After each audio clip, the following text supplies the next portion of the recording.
performed by 1 in a million people, and he just wanted to flex his skill on a kid. Liam then tries to use 3 different magic spells at once, and even though he manages to succeed, his stamina is too low and his magic powers run out. The man tells him not to worry about it as he will slowly get better, and shows that his current limit is to use 13 spells at once, but he is trying to cast 16 spells at once. Liam is impressed by this, so the man decides to hand him a Samsung Galaxy ring which contains a shit ton of magic books. Liam gets excited by this and tries a wind magic spell which works flawlessly, but when he turns around to thank the man, he mysteriously disappears just like my dad. Suddenly, the maid comes towards Liam, asking whether he is fine, since they have heard that a mysterious man was spotted on their property. Liam lies that he was alone, so the maid hands him a new magic book and tells him to be careful before leaving. Liam wonders what was that about when suddenly the man reappears claiming that he simply made himself invisible. He then looks at the book and tells Liam to try and cast a spell while wearing the galaxy ring. Liam follows the orders and summons a flaming salamander, which immediately gets sucked in by the ring like a pokeball. Liam realizes that he can save any spell he wants in this ring, so he starts summoning as many Pokémons as possible before saving them in his ring. He turns around to thank the man, but he disappears once again with a note telling him to keep his mouth shut. A month passes by after that incident and Liam starts getting better at controlling his magic as he creates charcoal with the help of his spirits and also some mana crystals. Bruno ends up spotting him in the forest and checks the things that he made and claims that these skills will make him an independent person.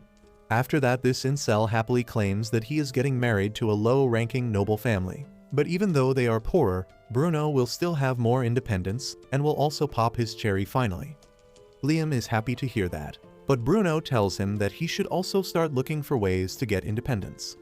He explains that before Liam was born, his father really wanted a daughter to marry into the royal family, but his plans failed as Liam was born a boy.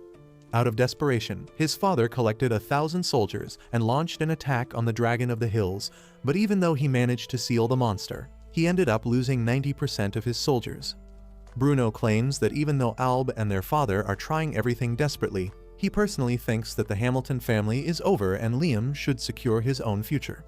Liam thanks him for the advice and leaves into the city to sell his stuff off and get some money. After getting a fair deal, he gets some lunch at a local noodle shop when he suddenly gets an idea and rushes back to his own home. He enters the kitchen and hands his servants a pack of instant ramen and tells them to try it. The servants are impressed by this new creation, while this capitalistic pig starts thinking about how he can turn this world into America with 50% obesity.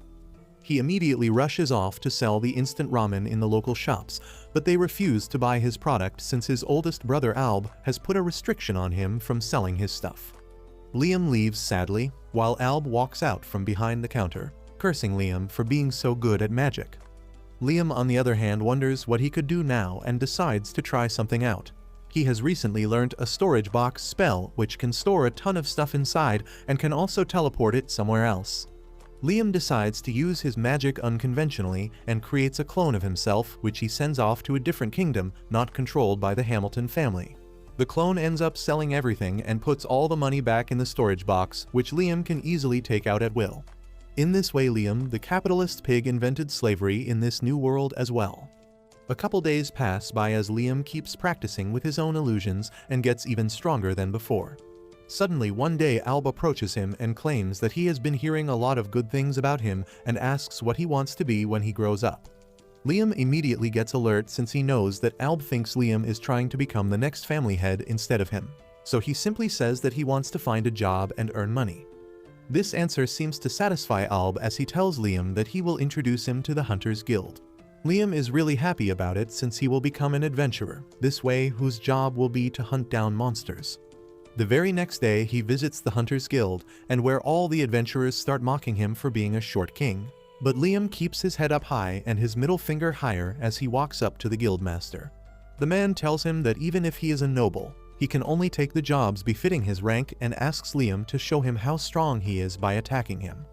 The guildmaster clearly underestimates Liam, so Liam decides to go easy on him and shoots some low-level fireballs around him. This shocks every single person in the guild, including the guild master, who claims that with his skills, Liam easily deserves to be a B-ranked adventurer. Soon he leaves the guild with a shiny new badge as he wonders how strong B-ranked adventurers actually are. While walking though, he ends up being stopped by a gold-digging Ethot named Osna, who asks whether he is truly a son of the Hamilton family and whether she can join his party. At the end of the day, Liam is still a guy and Jugs are Jugs, so he agrees like a total simp and heads off into the forest for their first mission.